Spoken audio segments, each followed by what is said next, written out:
entrepreneurship is a path. They could be multiple paths. I've had 5 paths, but they talk about the phases of it with a startup and the cash flows. I'm working 7 days a week. I'm cleaning out the garbage cans, putting widgets together.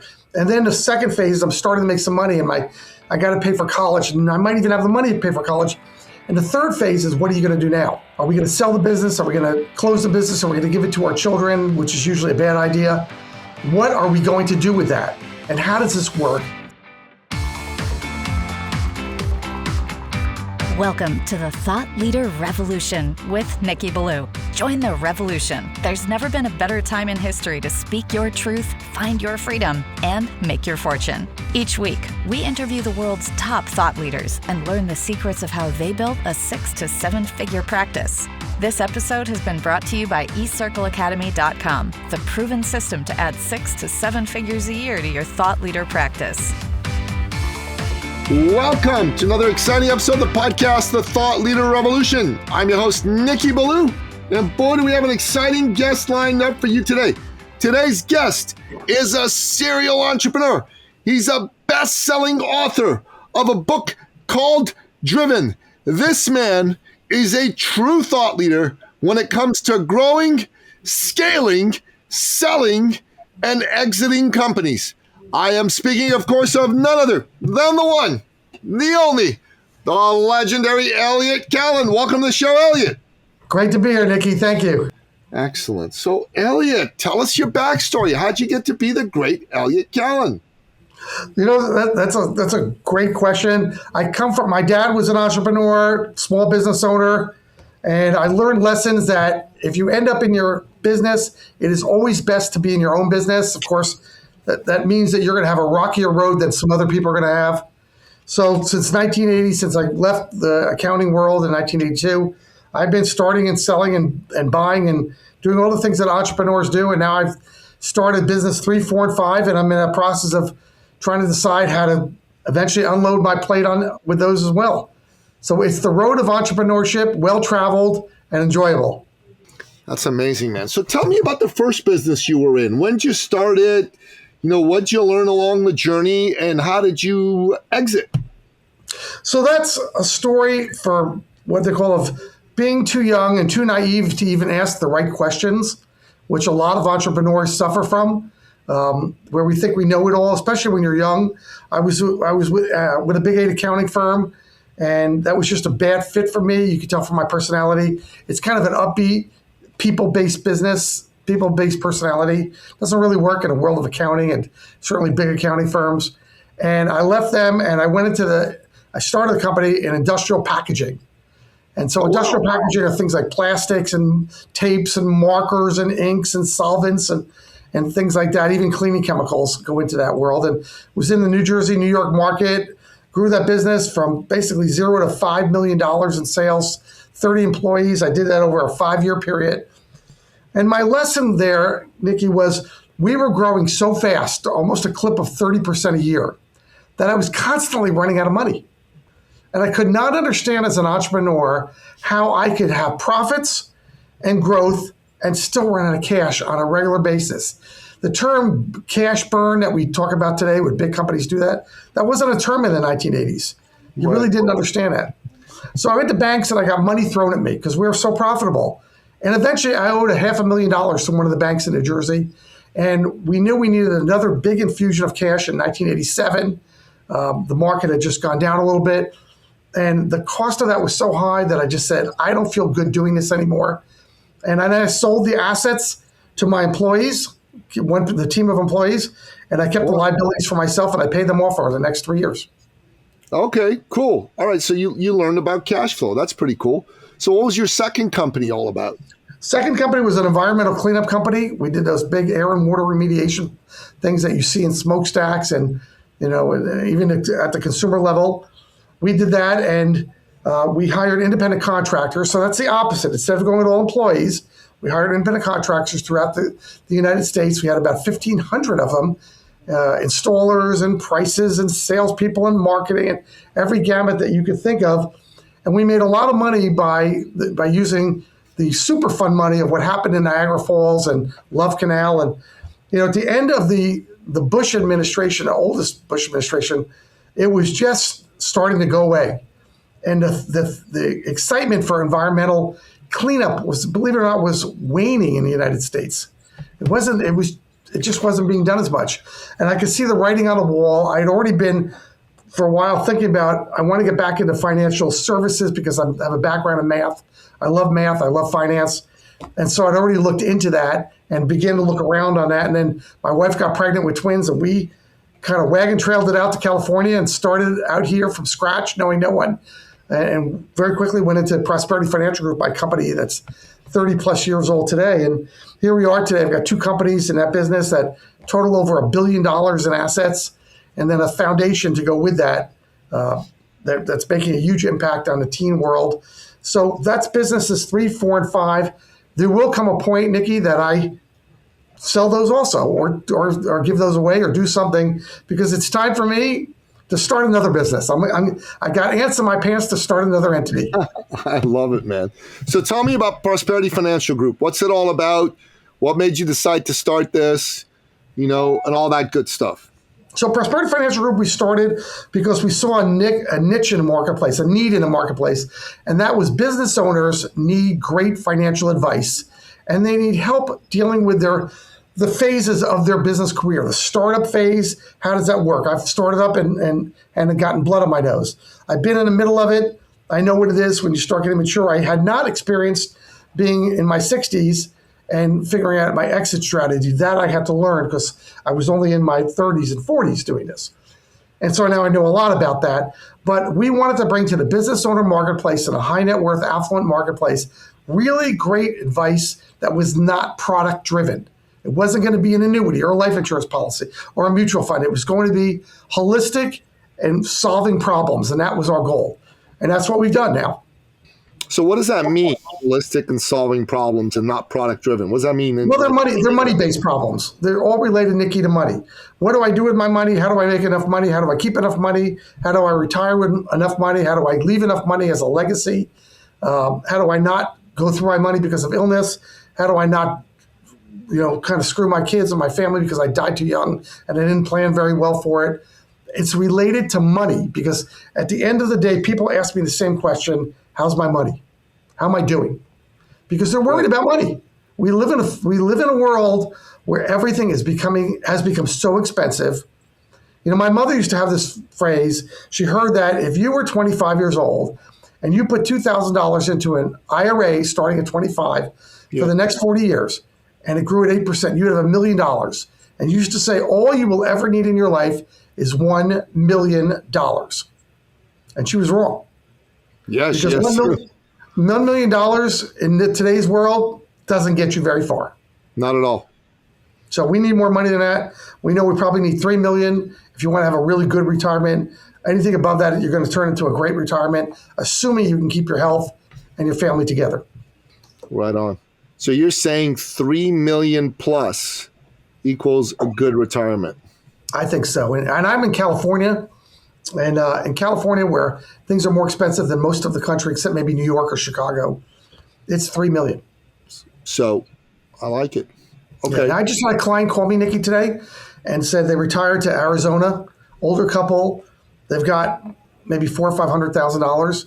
And she called me up and she was so upset because she said, we didn't realize how expensive retirement would be, even though we sold our home in California and moved to a retirement community, basically a double wide trailer park community in Arizona. And she said, we have all this credit card debt. How do we handle this now? Yeah, that's what you don't want to happen. No, that's crazy. That's super, super crazy. Okay, so tell me about your book. What made you write the book? Walk me through the book. So the book is called Driven by Elliot Kallen. There are lots of books that start with the word driven, so you got to put my name to it. And it's an Amazon bestseller. Thank you for asking, Nikki. It is about the concept that leadership is a path and entrepreneurship is a path. They could be multiple paths. I've had 5 paths. They don't have to be just one path your entire life. But they talk about the phases of it with a startup and the cash flows. And I'm working 7 days a week. I'm cleaning out the garbage cans. I'm working, putting widgets together. And then the second phase, I'm starting to make some money and I got to pay for college. And I might even have the money to pay for college.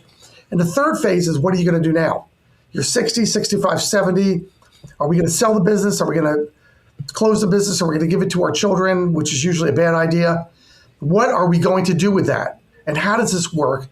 And then it talks about how to give back. I'm a big fan of giving back. I have a foundation, a charity. I love people that give back. You don't have to give back. Some people, their charity is their children. I get it. I understand that. For me, it's both my children and it's leaving a mark on the world where the world is better off after I'm gone than without me. And that's what that's about. But it's also the path. I didn't have, Nikki, a straight path. I didn't have this amazing line that just went vertical up that says, wow, look at you with success. I got lots of bloody noses along the way, lots of life lessons, lots of what I call the Rocky lessons, which it's not how many times you get knocked down, it's how many times you get back up. I had those lessons. And we keep hearing about Mark Zuckerberg is, a billionaire before age 30, and all these other Silicon Valley people are billionaires overnight. And I wanted to write a book that gives permission for entrepreneurs to both have challenges and fail and feel good about that because they're still swinging the bat. They're still making plays on the field. And that was my message that I wanted to send out is don't stop swinging the bat. Don't stop making the plays of whatever you're doing, because success comes partially by hanging in there long enough and learning and growing from your mistakes. But it doesn't always come in the first 3 years or 5 years. And sometimes an overnight success is somebody that takes 20 years. Yeah, amen. Amen. There's a lot of good things you've said. It's made me think about my own situation. And I thank you for making me think. That is an important part of hosting the show, is to learn from my guests. So people pick up this book on Amazon. Where do you want to send them to? Okay, they can reach me. It's on Amazon. If they give me an email, pop me an email at Elliot, ELLIOT, at prosperityfinancialgroup.com. I'll send them a signed copy for free. They don't even have to buy it. We're so interested in getting that out the door. We'll just ship it to them, regular mail, not even asking for postage, because we really think the message is so strong. I don't need the money. I don't need people to pay for postage. I'm not looking for that. We just want to get this book out, get the message out. If they've got questions, a million questions, how to build a charity, what's my road like, what do you recommend? Everything's on the website, or 925-314-8503. We'd love to get positive messages out to entrepreneurs that you can grow and you can fail and you can succeed, and they're all related to each other. But giving up should not be one of your choices. Yeah, absolutely. I like it. So we end off each episode by asking you, as our guest expert, what are your top 3 expert action steps? These are your top 3 best pieces of advice to help my listener grow their business, improve their life, and live life as the best version of themselves. What say you? Okay, those are a bit different topics of living your life and having business success. But I would surround myself with smart people that I can ask good and get good advice from. So if I need to get better in shape, get somebody who's good in exercise. If I'm overweight and I need to get my heart better, get somebody who's better in health. If you business experts, not just your CPA, but most CPAs they give crappy advice because they react. Get people that can give you good advice. And that's number one. So that was not new. That's surround yourself with a brain trust is the first thing you should be doing. Second thing you should be doing is learning and researching so you can grow from your own mistakes. What do successful people in your field do? What have they done in something that's an allied field? So you can learn from it so you don't have to make the same mistake. And the third one is plan for the next 3 to 5 years. Actually do the planning for it, and then adjust that plan every day, because it's not a static plan where we have a mission statement and a goal and things like that, and you open it up and you close it up and you look at it 3 years from now, but you plan every day and you research it. And how am I doing on track? Do I have to adjust my plan? Because market forces sometimes make you adjust. So just because you thought of this 3 years ago, when there was a different president and a different economy, and now things have changed, doesn't mean your plan is still static. Things change. Change with it and be one step ahead of the curve. And that's because you're asking people for help.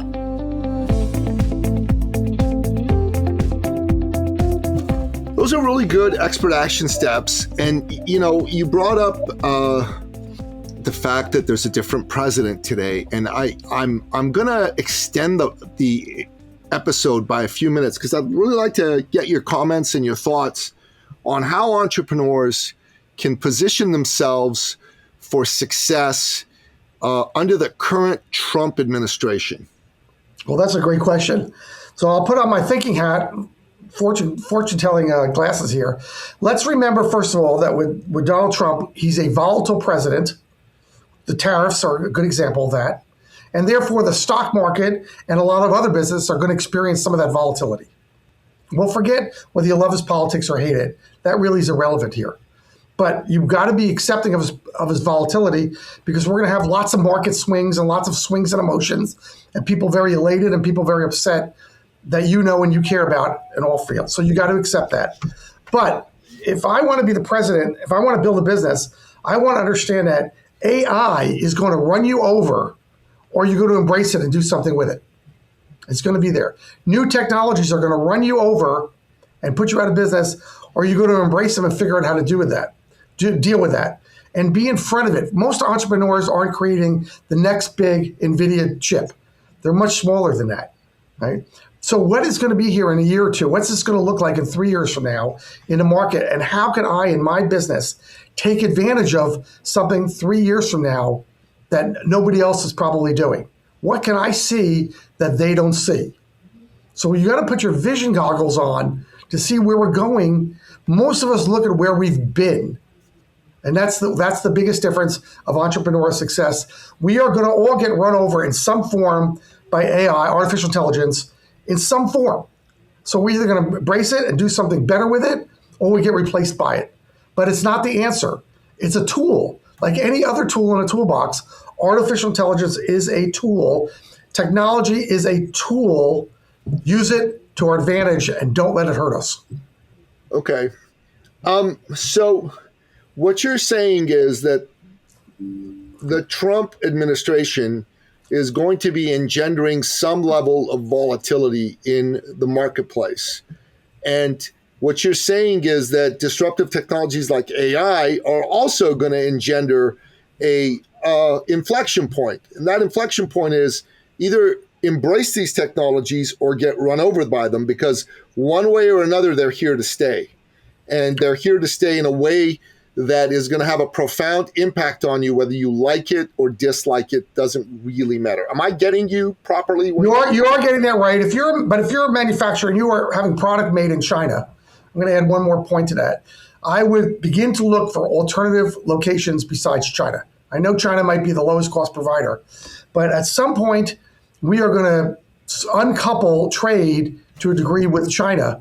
And that, if you're not prepared for that, move your product to the Philippines, move it to Vietnam, whatever you think is the right move for you, South America.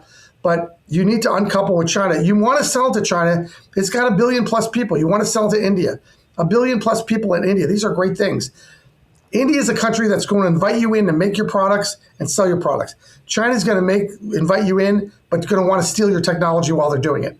It's different attitude there. It's a different attitude. So be in front of the China mess that's coming. There is a China deluge that's coming, whether it turns into war or economic trade war like we have now. It's going to disrupt you as an entrepreneur and your business. I like what you're saying, and I'm learning a lot from what you're saying. I wonder, Trump strikes me as a deal maker. He's a quintessential New Yorker developer deal maker. This is a guy who's going for the deal. He's also, a Queens New Yorker, so he's bold, he's brash, and his strategy for negotiating is to get really loud, get really almost intensely in your face in a way that you go, what the hell is this guy doing? Is he crazy? Because what he's saying makes zero sense. But once you get past that initial brashness, it appears that there's a method to his madness, that he's actually looking for a better deal than he currently has now. And he's looking for you to make some concessions. I mean, he just did that with Mexico. Mexico agreed to put 10,000 troops at their border and to shut down illegal migration and shut down the flow of drugs. And he's basically said, well, for a month, we won't put these tariffs on you. But in a month, if you haven't done a good job, the tariffs are coming back. That's what happened. And I'm from Canada, and he's on the phone with Trudeau today. He's speaking at 3 Eastern.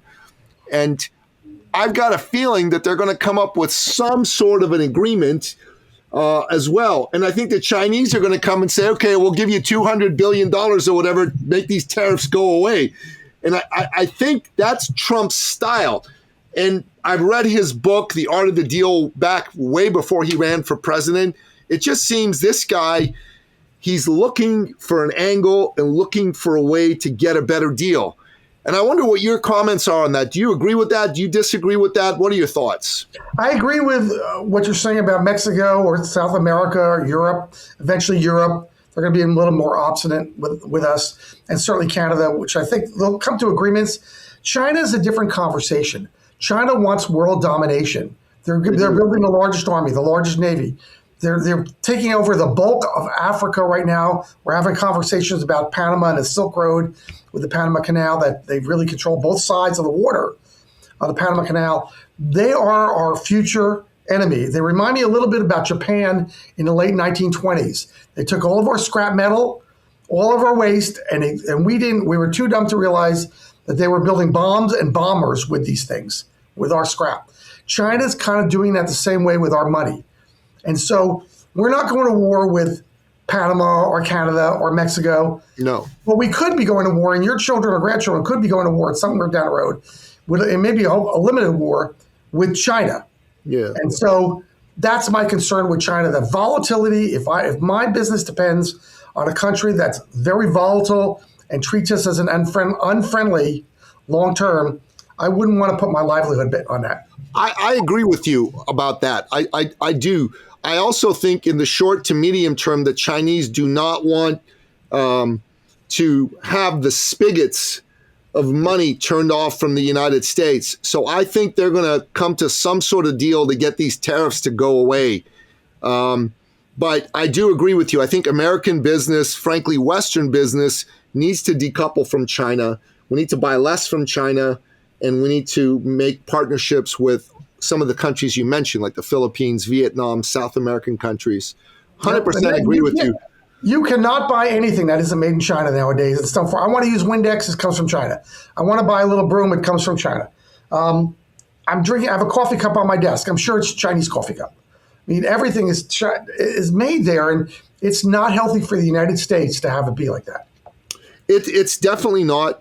And I agree with you that must happen. And I think Donald Trump sees that. And I think a big part of his foreign policy is aimed at containing China, isolating it. I mean, I heard in the news that Marco Rubio met with the president of Panama, and they agreed that they were going to exit the Belt and Road Initiative. And they were going to make sure that Chinese companies no longer had access to servicing the Panama Canal. So that was a big win for Donald Trump and for the United States, in my opinion. I myself, look, I do my best to buy Canadian, American, European products as much as possible. I don't want to buy from China if I can avoid it. Now, it's not always avoidable, but that's the way I see it. I think China is going to, in the short term, in the next 2 years, is going to try to make deals with Donald Trump. They're not going to go to a hot war in the next 2 years. Am I wrong? No, you're probably right. I don't think it happens in the next 4 years. I just think we're on that potential road. Yeah.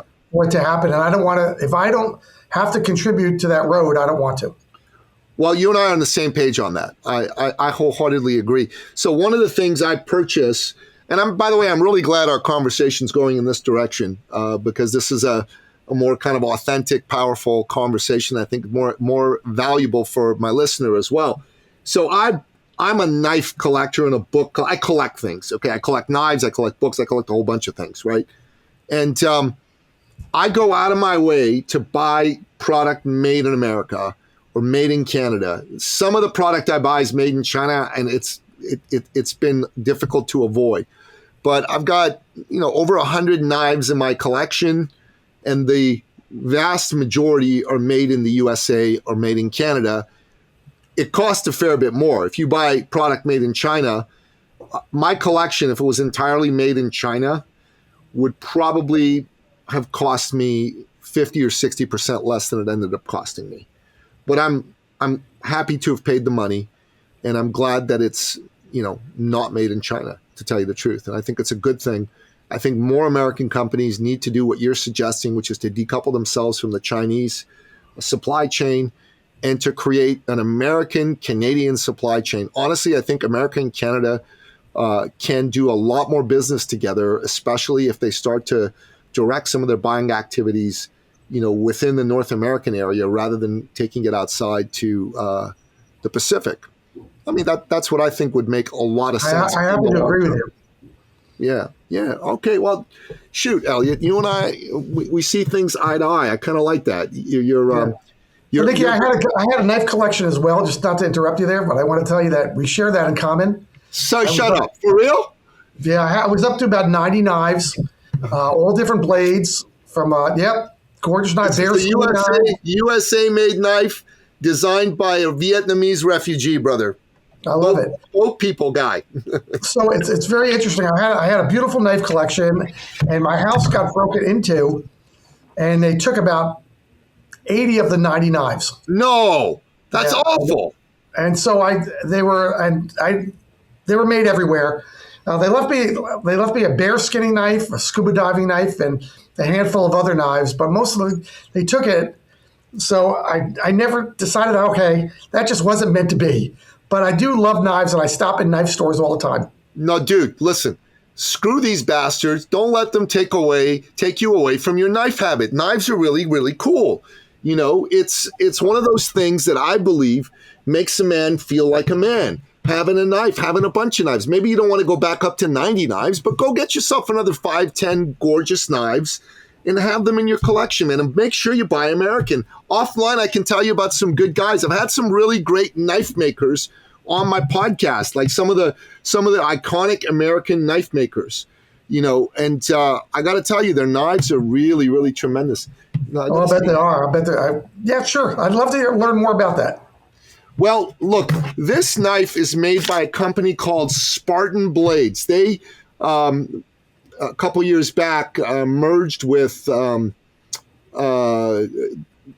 company called, I think, Cutco and K-Bar, right? So Spartan Blades was founded by 2 Green Berets, and this particular knife is a Ronin Shinto, and it was designed by Tu Lam, who's a former Green Beret himself, and he's also the character on Call of Duty. The Ronin character was based on him, so he's this badass, Vietnamese American dude, and the knife's super, super cool. Greg Medford is out of Arizona. He is a very politically incorrect knife maker and a total American patriot, former U.S. Marine. Ernest Emerson of Emerson Knives is the man who invented the tactical folding knife for the United States Navy SEALs. You got to buy yourself an Emerson knife, man. And, I need to do that. I know that some of the best blades in the world come from either Germany or Japan. They seem to do a great job with blades of steel. Yeah, so, we're doing a good job here in United States, Canada these days as well. Like there's a fellow by the name of Chris Reeve. He's retired, but he invented the first knife steel that was made specifically for knives. You know what I mean? That was made just for knives, like production. I mean, I'm not talking about like custom knife steel, because the Japanese have been doing that for a long time. But this dude's knives are amazing. Like, oh God, what was the name of the company that created that knife? That knife steel. I forget. It'll come to me. But the S35 VN steel, I think it was Crucible Steel Company. Those guys made those. They are some really badass knives. So yeah, I recommend, you want to go Emerson Knives, you want to go Medford Knives, Spartan Blades, Chris Reeve Knives. These are some really great companies that are worth buying some knives from. I love this idea. Well, you're motivated me to go out and look at knives again. Yeah, listen, if you ever come up to Canada, I'll take you to a couple knife stores over here. We'll get you a couple good knives. I am coming to Canada. Where are you? I'm in Toronto. Oh, you're to east side. We're just talking about taking a trip to Banff and then take the train over to Vancouver. Oh, you should totally do that. Banff is gorgeous. I've spent time there. You should go to the Sulphur Springs in Banff. They're amazing. In the winter, it's just these wonderful hot springs. Sulphur smells a little rank, but I'll tell you, it's incredibly refreshing to do that. And Vancouver is one of the glorious, gorgeous parts of the world. You're going to totally, totally enjoy it, Elliot. Thank you. I'll be there in August. Okay, tremendous. Elliot, really enjoyed having you on the show. Listener, Elliot Kallen is a true thought leader. He's a serial entrepreneur. He's the author of the book, Driven. Go to Amazon or send him an email. We'll have both of those in the show notes. Get a copy of the book, read it, and spread the message to the rest of the world. Elliot, thanks for coming on the show. My pleasure. Thanks, Nikki. And that wraps up another exciting episode of the podcast, The Thought Leader Revolution. To find out more about today's guest, the one and only Elliot Kallen, go to the show notes at thethoughtleaderrevolution.com or wherever you happen to listen to this episode, be it iTunes, Spotify, Google Play, Audible, YouTube, Rumble, or what have you. Until next time, goodbye. This episode has been brought to you by eCircleAcademy.com, the proven system to add 6 to 7 figures a year to your thought leader practice.